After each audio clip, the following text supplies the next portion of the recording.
Y por eso quiero decir algo más hoy, y es que yo rechazo rotundamente la operación encabezada por Enrique Capriles, que es mucho más que una traición a Juan Guaidó, es una traición a la esperanza de una Venezuela democrática.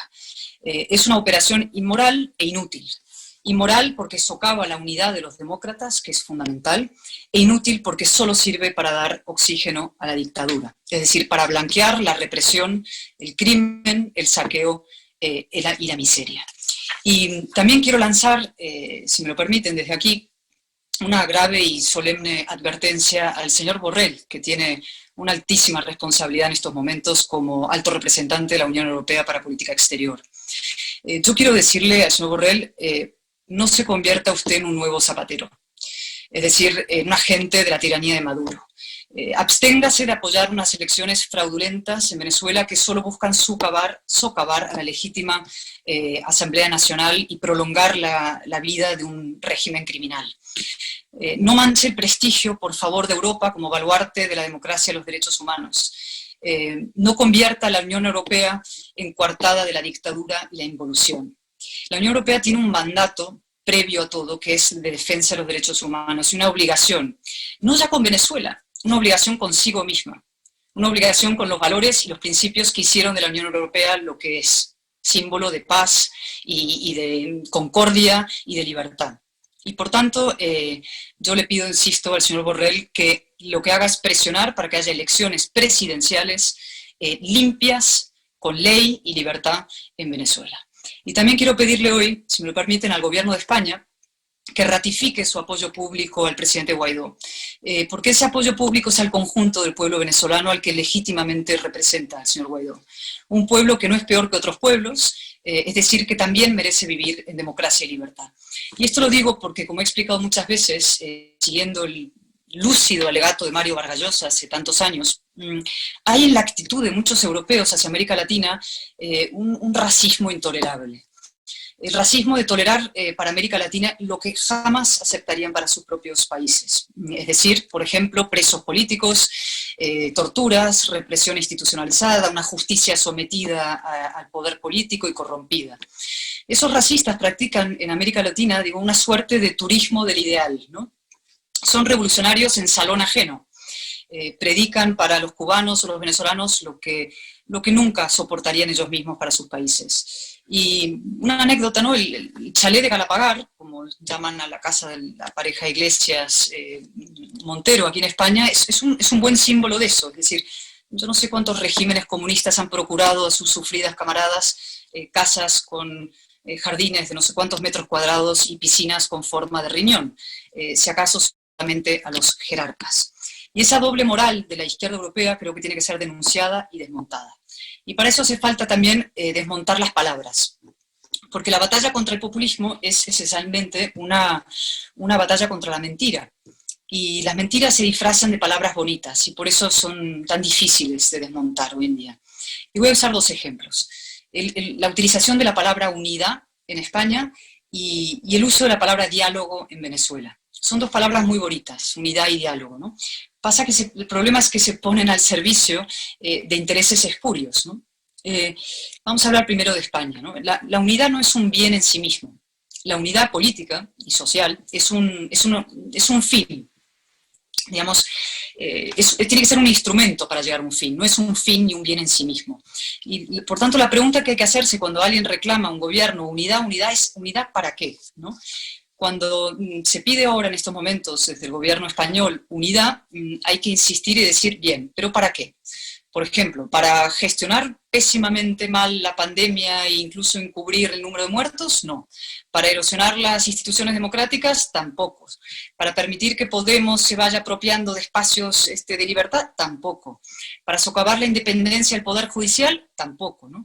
La unidad solo es buena y legítima a partir de un proyecto común de fortalecimiento de los valores constitucionales de la libertad, la democracia, el Estado de Derecho. Y pasa algo similar con la palabra diálogo en Venezuela, que es una palabra muy bonita, el diálogo. ¿Quién se puede oponer al diálogo? Pues cuando el régimen de Maduro o algunas bellas almas europeas exigen diálogo a los demócratas venezolanos, tenemos que pedirles que concreten qué significa. ¿Diálogo para qué? para negociar los derechos políticos de los demócratas, de los partidos políticos venezolanos, es decir, los límites de la democracia. Eso no puede ser.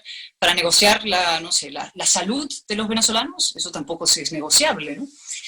Con lo cual, muchas veces el diálogo no favorece ni la normalidad institucional, ni la recuperación económica, ni tampoco la paz social, ¿no? Se utiliza al contrario para embarrar el campo, para enfriar la movilización, para entrampar a la oposición, para ganar tiempo para la dictadura. Es decir, diálogo acaba convirtiéndose a veces en antónimo de democracia. Y lo que necesita Venezuela en estos momentos no es operaciones tácticas, y no es, desde luego, claudicación diplomática, ni condescendencia diplomática ante el régimen, sino presión diplomática, máxima presión diplomática, sanciones a los jerarcas y apoyo a los demócratas. Porque en el interior de Venezuela, y los que hemos estado ahí creo que lo hemos podido ver y comprobar, en el interior sí hay movilización democrática y sí hay disposición y voluntad de democracia. Falta el apoyo exterior. Y por eso voy a acabar con un mensaje, y es un mensaje que también es una lección para los españoles y para los chilenos y para los argentinos y para tantos pueblos hermanos, y no solo de la gran familia iberoamericana, sino mucho más allá, ¿no? Para todos, diría. Y voy a hablar de lo que he conocido, ¿no?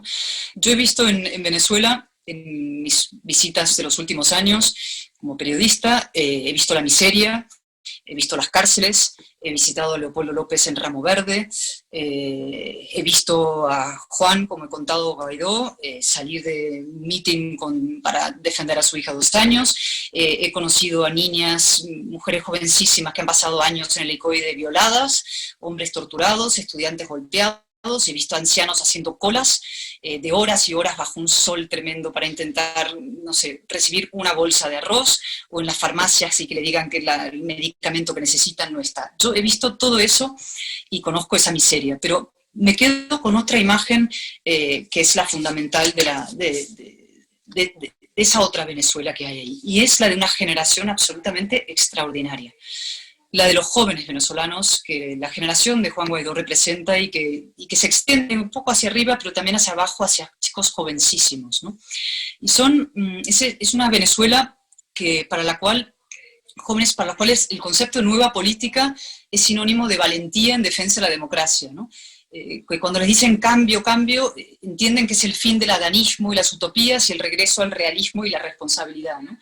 El equipo de Juan y de tantos otros partidos que hay democráticos ahí está formado por cuadros jóvenes y organizaciones sociales que se unen contra la dictadura desde una concepción plenamente moderna de lo que es una democracia y de lo que hace falta en términos de coraje y valentía en su defensa. Son lo que yo llamo jóvenes adultos.